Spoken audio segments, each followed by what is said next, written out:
আসসালামু আলাইকুম রহমতুল্লাহ। প্রিয় দর্শক, আপনারা সুস্থ থাকুন, ভালো থাকুন, আমরা সবসময় তা চাই এবং সেজন্যই আমরা চাই যে খুব সহজভাবে কিভাবে আপনাদেরকে সমাধান দেওয়া যায় যে খাবারের মাধ্যমে কিভাবে আসলে সুস্থ থাকা যায়। অ্যাকচুয়ালি খাবারই সব কিছু, কিন্তু কোন খাবার যত বেশি ন্যাচারাল এবং ফ্রেশ ও সিজনাল খাবার থাকবে ততই কিন্তু আমরা আসলে সুস্থ এবং ভালো থাকব।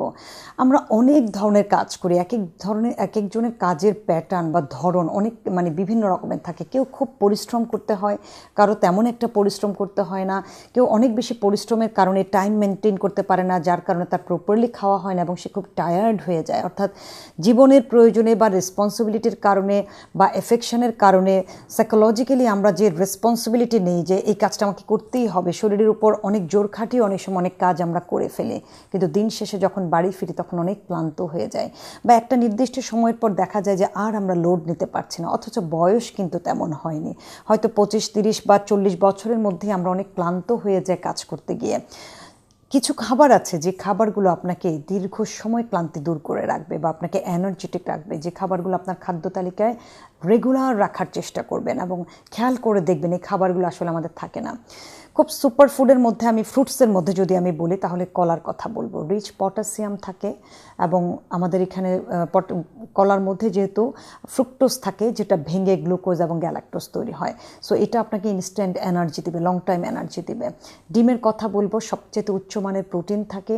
ডিম একজন মানুষ যে অক্লান্ত পরিশ্রম করে যায় তাকে বলবো রেগুলার 2টো ডিম খাওয়ার জন্য। আমরা বাদামের কথা সবাই জানি, যে কোনো এক প্রজাতির বাদামও যদি আপনার খাদ্য তালিকায় অলমোস্ট রেগুলার এক মুঠ করে থাকে আপনার ক্লান্তি কিন্তু দূর হয়ে যাবে। অনেকে আছেন পানিটা মেনটেনই করেন না, প্রতি আওয়ারলি 1 গ্লাস করে পানি খাওয়ার চেষ্টা করবেন, এটা আপনার ক্লান্তিটাকে দূর করে দেবে। অর্থাৎ আপনি কোনোভাবেই তখন টায়ার্ড ফিল করবেন না।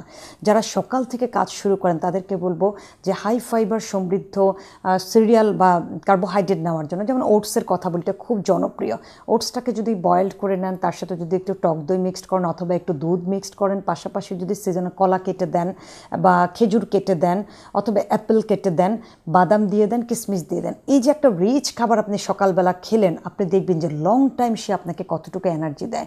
টাইমের জন্যই অনেক সময় আমরা খেতে পারি না, তাই যে খাবারগুলোর নাম বলেছি সেই খাবারগুলোকে আপনি একটা খাবারে মিক্সড করে খান। অর্থাৎ ওটসে কিন্তু অনেকগুলো খাবার আপনি মিক্সড করে খেতে পারছেন, যার কারণে আপনাকে যে রাইস ফিশ এগুলোই খেতে হবে বিষয়টা কিন্তু এরকম না। ধরুন আপনি টক দই খেলেন, তার সাথে কলা মিক্সড করেন, একটু বাদাম মিক্সড করেন, জিরার গুঁড়া মিক্সড করেন, খেজুর মিক্সড করে আপনি যখন এটা খাবেন, যারা বেরি কালেক্ট করতে পারবেন তারা বেরিটাকে মিক্সড করবেন, তাহলে একটা খাবারে এই জিনিসগুলো মিক্সড হয়ে গেল, এই খাবারগুলোকে আপনাকে লং টাইম এনার্জি দেবে।